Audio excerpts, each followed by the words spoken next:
Military History Visualized recently made a video on the impact that Stalin's purge had on the Red Army in World War II. A very good video, much shorter than this one. Highly recommend it as an introduction to this topic. Today, we're going to go more in depth and take it to the next step. It's time to talk about the historiography, what different historians think about the purge. Because since the opening of the Soviet archives in the early 1990s, historians have been able to get a hold of new primary sources that challenge the old views of the impact of the purges. The question we need to ask is this: did the purge have a massive impact on the Red Army's ability to fight World War II or not? And why?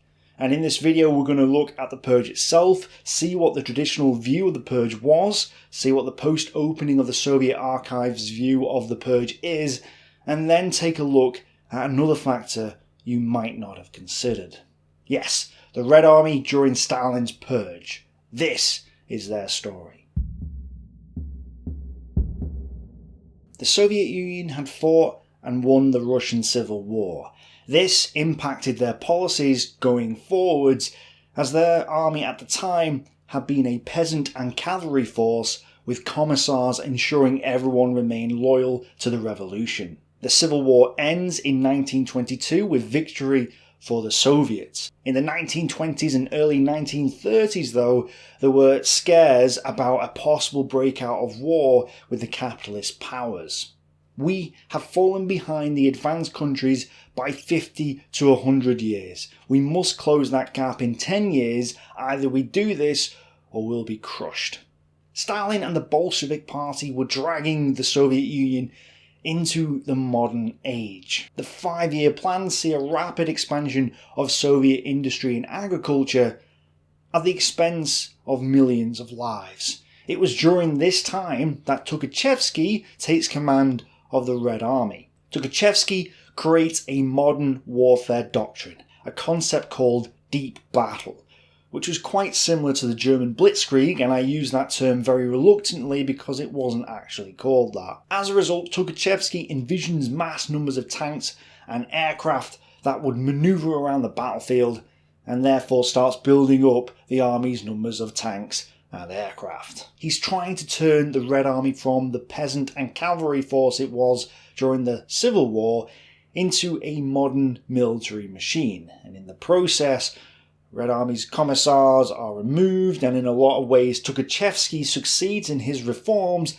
building the largest tank force and air force in the world. In 1941, the Soviets actually have more tanks than the rest of the world combined, and the same could be said about the number of aircraft. It's worth noting though that the Red Army was still mainly a peasant army even in the 1930s, and the other equipment besides tanks and aircraft was seriously lacking. For example, in 1941 at the Battle of Dubno, Soviet motorized infantry marched into battle on foot because they had no trucks. In fact, the regular rifle divisions had more mobility than the motorized ones because they were at least supplied with horses and wagons to move their artillery and equipment. But still, with the amount of tanks and aircraft, the Red Army wasn't quite the same as it had been during the Civil War. And the Red Army wasn't just gathering equipment, it was also growing in riflemen. It was mobilizing for war. In fact, it was the speed of German rearmament, the creation of the Luftwaffe,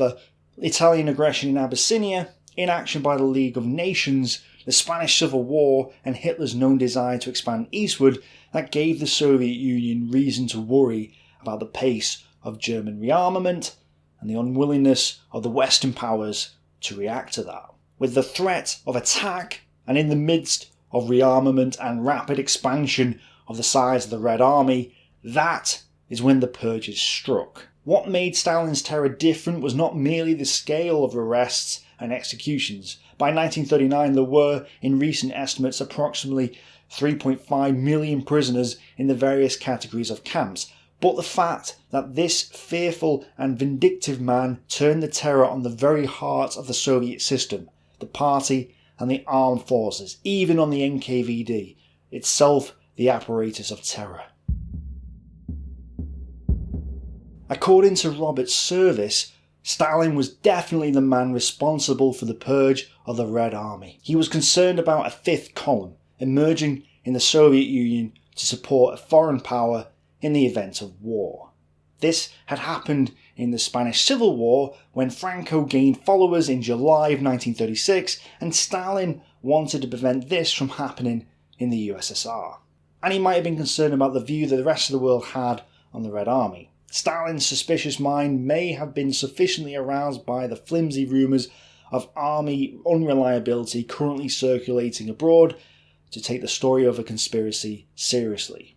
Rumours of the army being unreliable may have been one of the reasons for the purge, although Tukhachevsky had clashed with Voroshilov and had crossed Stalin over the issue of political propaganda in the armed forces, which Tukhachevsky wanted to reduce. Kliment Voroshilov, the current People's Commissar for Defence and the guy the KV tanks were named after, played an active role in the purges.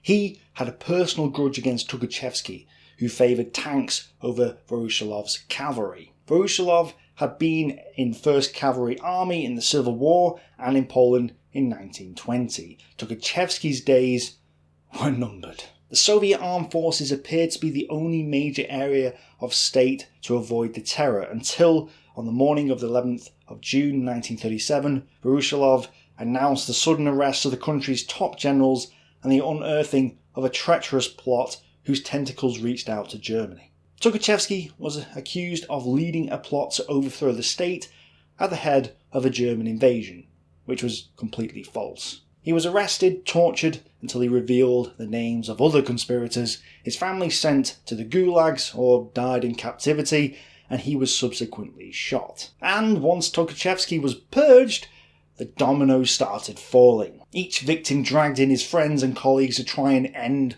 their own maltreatment, and the list of names grew with every beating. 2 marshals were shot, 1 died in captivity, out of a grand total of 5 marshals in 1936. The other 2 marshals were Voroshilov himself and Bundeny, which is no surprise as both were cavalrymen from the Civil War days and friends with Stalin at this time.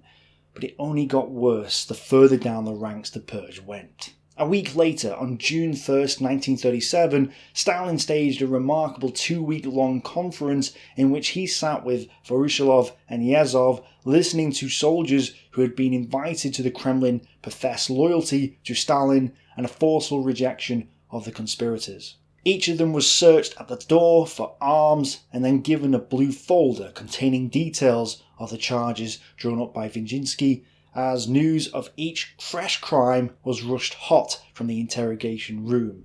As they read, some of them found their own names on the list of accomplices.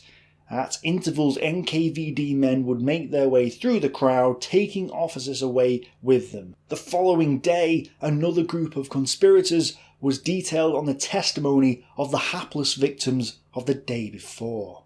Of 474 brigade-level command positions in 1936, there had been 201 executions, 15 deaths in captivity, and a single suicide. Overall, 45% of the senior officers and political officials of the Army and Navy were executed or sacked. This included 720 out of 837 commanders, from colonel to marshal, appointed under the new table of ranks established in 1935. Of 85 senior officers on the military council, 71 were dead by 1941, and 7 of the 9 that avoided the purges had served in the 1st Cavalry Army.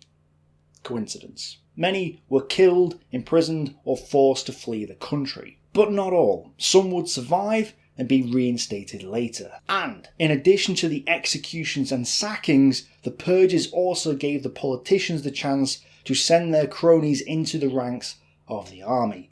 Political commissars were reintroduced, and a dual command was established, which meant in the climate of suspicion of the Great Purges, the commander of each unit now had to get permission to issue orders. Dual command would once more be introduced at regimental level and above on the 10th of May 1937. As supporting materials noted, the military commissar, as equal to the commander, now shared responsibility for not only the political moral state of a unit, but also for ensuring military discipline and for combat operational and mobilisational preparedness, the condition of the weapons and day-to-day management of units. Every order had to be signed by the military commander, head of the headquarters, and one of the members of the military soviet, even if orders were still given in the name of the military commander. And this, amongst other things, has caused a historical debate. The debate revolves around the impact that the purges had on the officer corps' experience and talent and its overall ability to fight when war broke out with Germany in 1941.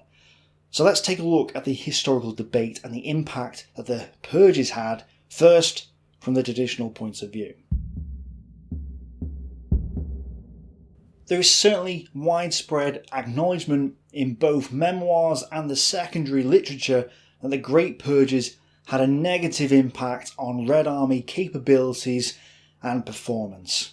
Historians, especially those before the opening of the Soviet archives in the early 1990s, believe that the purges had a detrimental impact on the Red Army officer corps, which was one of the reasons the Red Army performed so poorly in the first years of the Second World War. There were two main aspects to this, the first being the loss of experience of the officer corps, and the second being the loss of morale that accompanied it. Both meant that the Red Army entered the Great Patriotic War with an officer corps that was incapable of dealing with a modern war. Let's look at both these aspects in detail.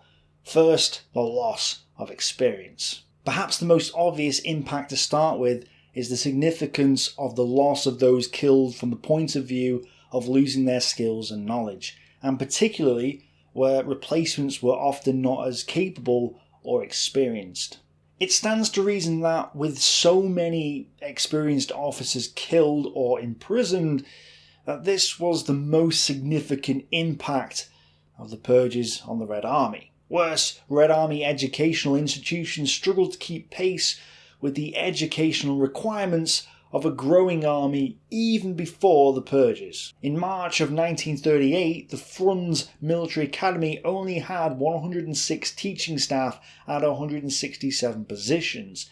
15 of these had already been stated for removal. 61 were under investigation, and 18 more were being considered for removal. By May of 1939, there were only 358 teaching staff out of 544 positions in the Frunz Military Academy, and there was only 2 professors out of 40 potential positions. There were 19 associate professors out of 105 positions, and 9 assistant staff out of 75 positions. This dire lack of teaching staff notably affected the new officers coming in to replace the old, with many only getting 2 years of education where older generations had previously got 3 to 4 years worth of education.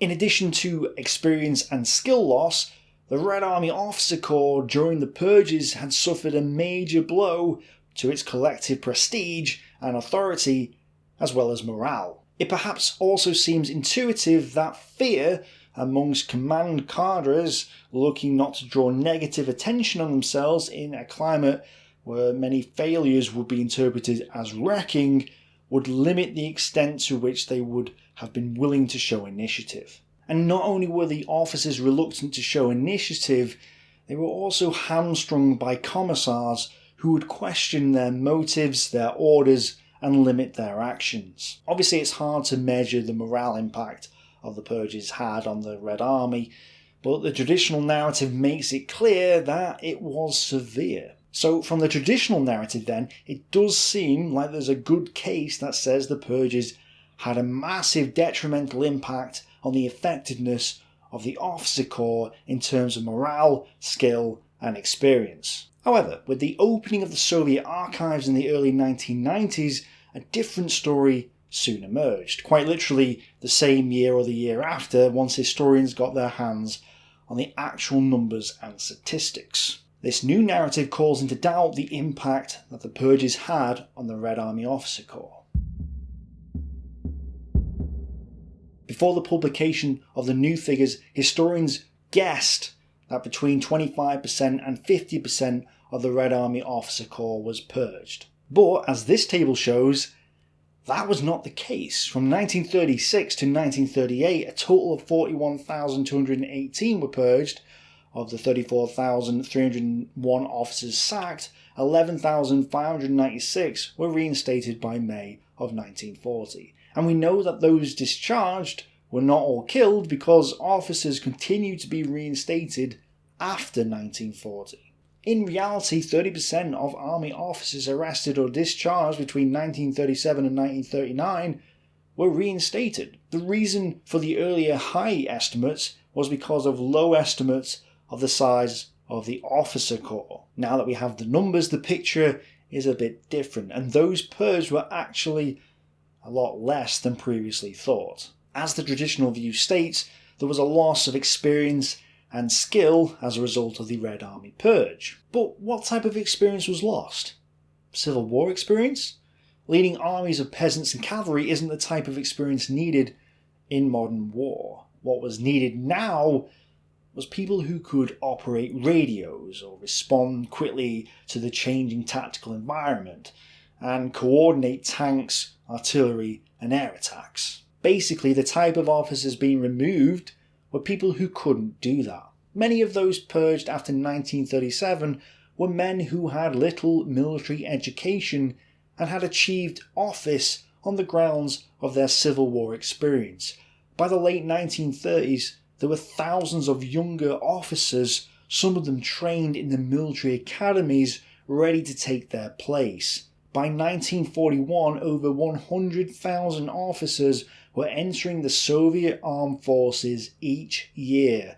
The purges certainly removed some men of talent at the top of the military establishment, but it was questionable whether the aggregate effect was to make the average performance of the officer corps much worse than it had been beforehand, or to make the tank and air war any less capable of realisation. It is doubtful then whether the purge actually reduced the experience and skill of the officer corps. In fact, it may have actually helped increase it. The officers coming into the Red Army were better educated than those removed and were better suited to fighting a modern war. We mentioned Guderian before, the ex-Civil War officer. He was in charge of 2 fronts in the Ukraine in 1941, and he got beat hard. He lost several battles during Operation Barbarossa, losing hundreds of thousands of men in some of the largest encirclements in history, and got himself dismissed from his post. Again, the officers coming into the Red Army were better educated than those removed, and were better suited to fighting a modern war. Of course, there is another aspect to this: the rapid expansion of the Red Army. In 1935 and 36, the strength of the Red Army was 930,000. On the 29th of November 1937, the mobilisation plan for 1938-1939 set the peacetime strength of the Red Army at 1,495,310. A dramatic increase. The Red Army would grow to 1,565,020 men in February of 1939. And there was a longer range aim for 1940 of a mobilisation strength of a staggering 7,068,900 men. Rapid expansion meant that, as mentioned earlier, new officers were only receiving 2 years of education where they had previously received 3 to 4 years. Bearing in mind, they couldn't receive 3 to 4 years because that would put them in the war, but never mind. If there was an impact on the officer corps' skill and experience, then the rapid increase of the Red Army was probably a bigger factor in this than the execution of officers. The army had severe weaknesses both before and after the purges. What made the situation difficult for the army authorities after 1938 was the vast expansion of the Red Army. 161 new divisions were activated between January 1939 and May of 1941, which required more officers than the training establishments could hope to supply, despite vastly expanding training schemes.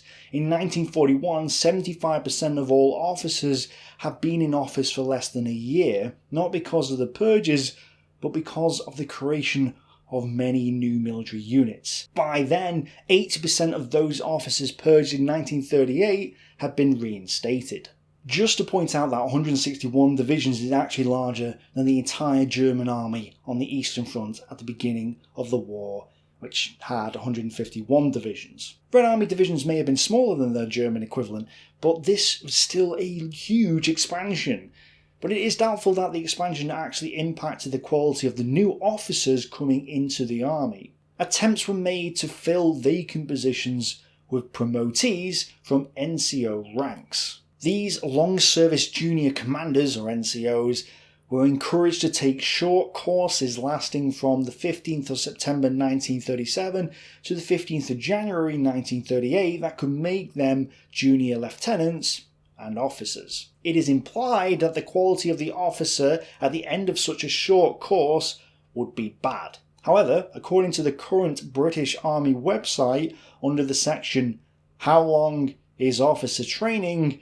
there is a section that states the course takes place at the Royal Military Academy, Sandhurst, and lasts 44 weeks, 3.6 years, for regular officers or 3 weeks for reservists. People with certain experience or qualifications may be eligible for the fast-track professionally qualified officers PQO course, which lasts 10 weeks.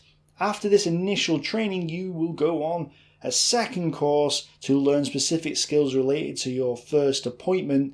The length of this course varies depending on the type of role you will be doing. A similar recruitment process is detailed on the current United States website. It depends on which path you choose. If you choose to become an officer through the Army Reserve Officers Training Corps, ROTC, or the US Military Academy at West Point, you will become an officer after completing 4 years of college. Through Officer Candidate School, OCS, you are commissioned as an Army Second Lieutenant upon completion of the 12-week course, but you still must have earned a 4-year degree from an accredited university. Now, both of these say you must have other qualifications or experience to enter the 10 or 12-week courses. But if these modern armies can potentially train officers in a matter of weeks, it stands to reason that the Red Army in the late 1930s and early 40s could train its officers in 2 years. And the training that the Red Army officer received wasn't all propaganda, as you might think during or after the purges. According to the respondent, during the first half of the first year, mornings were spent doing physical training, and the afternoon mathematics, Russian and German, the former being geared to artillery computation and the latter to military terms, German commands and tactics. During the second half of the first year, he began to receive instruction on artillery. After 2 hours of free time in the early evening and then supper, there was an hour and a half which was devoted to study, theory, languages, but most of all to the political questions. After summer manoeuvres, the second year was spent on practice to ensure that all we had learned could be done automatically, and we learned how to command. An hour and a half of political questions out of almost a full day of training, that doesn't sound too bad. So the new army officers were getting the training they needed. As Richard Overy points out, the destruction of the cadres of young officers around the reformer Tukhachevsky is usually taken as evidence that the Soviet Union took a giant leap backward in military effectiveness and levels of military preparedness. This is a superficial conclusion. Plausible though it seems, the strength and weaknesses of the Soviet military position in the late 1930s were not simply the result of the purges. Perhaps then there was another reason for the ineffectiveness of the Red Army Officer Corps during the early years of the Great Patriotic War that, while related to the purges, wasn't because of the arrests and executions. The most debilitating effect of the purges was the sharp change they signalled in the balance of power between the military and the politicians. After a decade of attempts by the military to win greater independence from political control, the purges brought back close political supervision and intervention. It wasn't so much the loss of experience and skill that had the greatest impact on the Soviet Red Army. It was, perhaps, the stifling of independence, constraint of action, and collapse of unity of command that led to the poor performance of the officer corps. In August of 1937, the main political directorate of the Red Army was placed under the care of Lev Merkilis, the editor of Pravda. He was not a soldier, he was an idiot, who thought he knew more about war than the soldiers. He made sure that political officers played a substantial military role, just as they had done during the Civil War. Imagine if the United States put Alex Jones in charge of the military.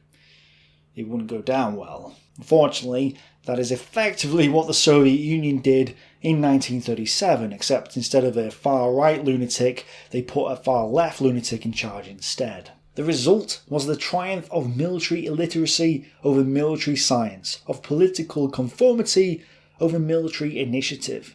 It has been estimated that 73% of the political officers had had no military training, yet they were placed even in small military units down to the level of a platoon and company. This stifling of the military independence left commanders demoralised and excessively cautious, since anything judged by the political officers to be an infringement of the party line carried the risk of the Lubyanka, not just for the commander concerned, but for his wife and family. Officers were inclined to stick to the rule book. Any talk of deep operations or massed tank attack with its echoes of Tukhachevsky was by association deemed to be counter-revolutionary. This was perhaps the most striking element of the Purge, and did more than anything else to hurt the officer corps. And while the constraint placed on the officer corps was bad, the morale impact could have gone either way. The lower ranks actually accepted the purges, believing them justified in rooting out the fascist Trotskyist group in the army, and actually called for the death penalty for the guilty. It also didn't put people off from joining the party. In fact, party membership increased dramatically. So according to this view, commissars had a greater impact on the Red Army than the execution or dismissal of Red Army officers during the Purge. Either way though, the Purge did leave an impression on foreign powers that the Red Army didn't shake off. The Purges profoundly affected the perception of Soviet strength abroad, and contributed to the judgment of most German commanders that the Red Army could be beaten. The Purges may have led to overconfidence in the German army. This may have been one of the reasons why the German generals were eager to go to war in 1941, and why they thought they could knock the Red Army out of the war in a matter of weeks. If this is the case, then the purge of the Red Army may have actually contributed to the defeat of the Wehrmacht during the Great Patriotic War, the complete opposite of what the traditional narrative says the purges did. But there is something else that needs to be considered that perhaps some haven't considered: the purges in other countries. We've looked at both the traditional view of the purges and the modern view of the purges, but one thing not normally mentioned that really should be is the purges related to what was going on in other armies at the time. The purge in the Red Army has parallels with other similar purges in other armies at the time. While nowhere near as bloody as the Stalinist purge, other nations, including the United States, had their own version of the purges. In addition, the expansion of the Red Army cannot solely be used as an excuse for Red Army ineffectiveness, as other armies were also rapidly expanding. Let's start with Germany. In 1935, the German Wehrmacht had 100,000 men. Of this, there were only 4,000 officers, with 450 of them being veterinary or medical personnel, and another 500 would be transferred to the Luftwaffe. On the 16th of March 1936, Hitler announced the expansion of the Wehrmacht to 36 divisions, which would require 19,224 officers for the 350,000 men. These included the immediate granting of commissions to 1,500 non-commissioned officers.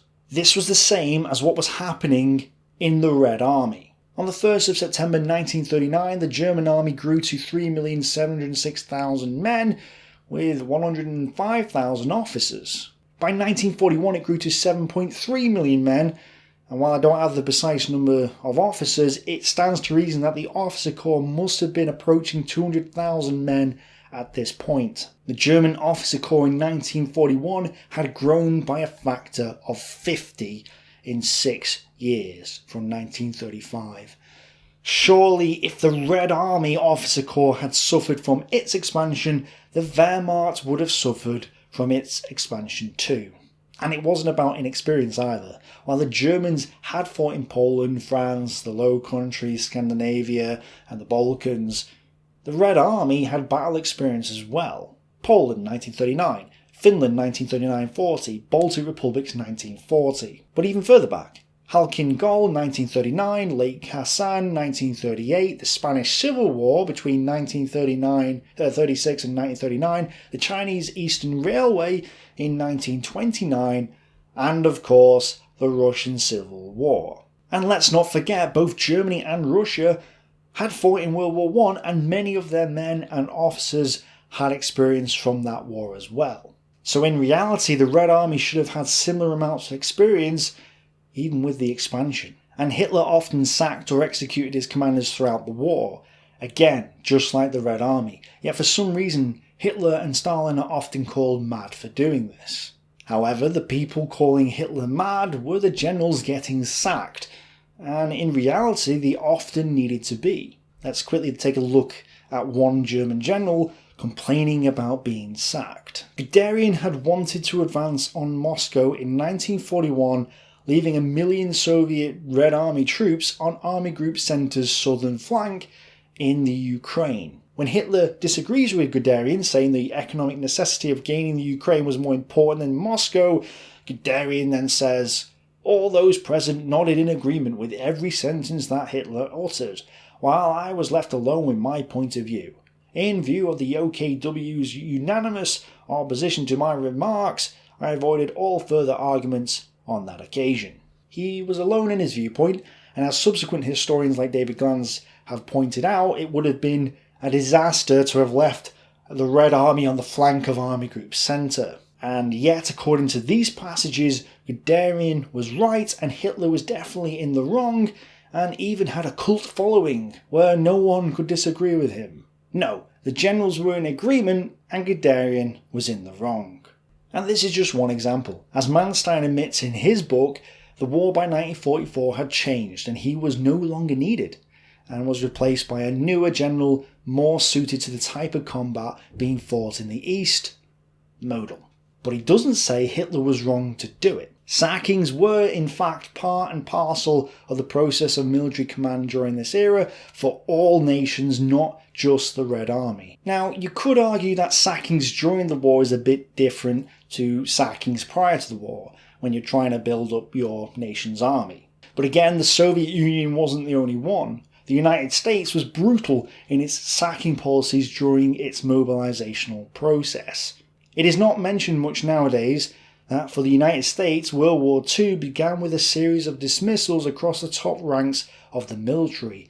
Less than 2 weeks after the attack on Pearl Harbor in December of 1941, Admiral Husband Kinnell and Army Lieutenant General Walter Short were jettisoned from their posts atop the American military establishment in the Pacific, along with Major General Frederick Martin, Short's air commander. 1/3 of the Navy's submarine captains were relieved during the first year of the war. The officer presiding over this dynamic and ruthless system of personal management was General George C. Marshall, who back in Washington was winnowing the ranks of the army, forcing dozens of generals into retirement because he believed they were too old and lacking in energy to lead soldiers in combat. The United States had 175 regulars in September of 1939.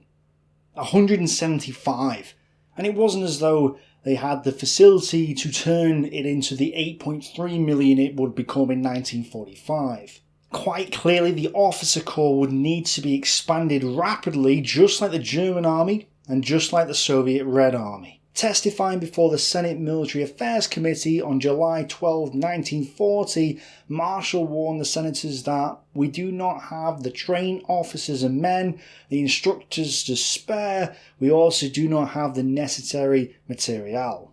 Marshall was scathing of the current officer corps. The present general officers of the line are for the most part too old to command troops in battle under the terrific pressure of modern war. Most of them have their minds set in outdated patterns and can't change to meet the new conditions they may face if we become involved in the war that started in Europe.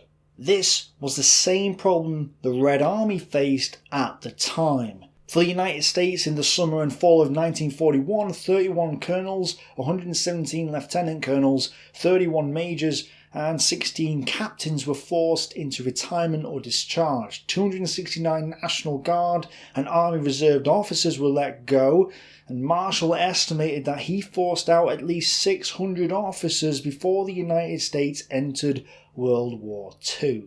But this, in combination of the rapid expansion of the army, didn't have a detrimental impact on the performance of the United States Officer Corps during the war. Again, similar circumstances to what the Red Army went through. What Marshall wanted, just like the Red Army, was new officers who could cope with modern war. He wanted people who were able to adapt and who weren't set in their ways. I was accused right away by the service papers of getting rid of all the brains of the army, he said. Most of our senior officers on such duty were deadwood and should be eliminated from the service as rapidly as possible. Just 11 of the 42 generals who commanded a division, a corps, or an army in the Louisiana maneuvers in August and September 1941 would go on to command in combat. Only one of the pre-war army's senior generals would be given top command in World War II, Walter Kruger. Well, after the war, Eisenhower said that those removals had been key steps to victory in World War II. He got them out of the war, and I think as a whole he was right. I was the youngest of the people that he pushed up into very high places. And other similar parallels to the Red Army occurred. There's an example that's often given of a Red Army officer who's fresh out of training, who reports to his new unit to find that every other officer has been sacked, and he's now in charge of the unit, a position that's 3 ranks higher than what he should have led. And yet the United States had done very similar things. At one point, Marshall, irked by the erratic quality of staff work in the Army Air Force and wanting to reward talent and maturity where he saw it, promoted a major directly to brigadier general, skipping altogether the ranks of lieutenant colonel and colonel. What Marshall wanted was younger officers who could lead the United States military through a modern war, and the nature of the force changed rapidly, just like the Red Army.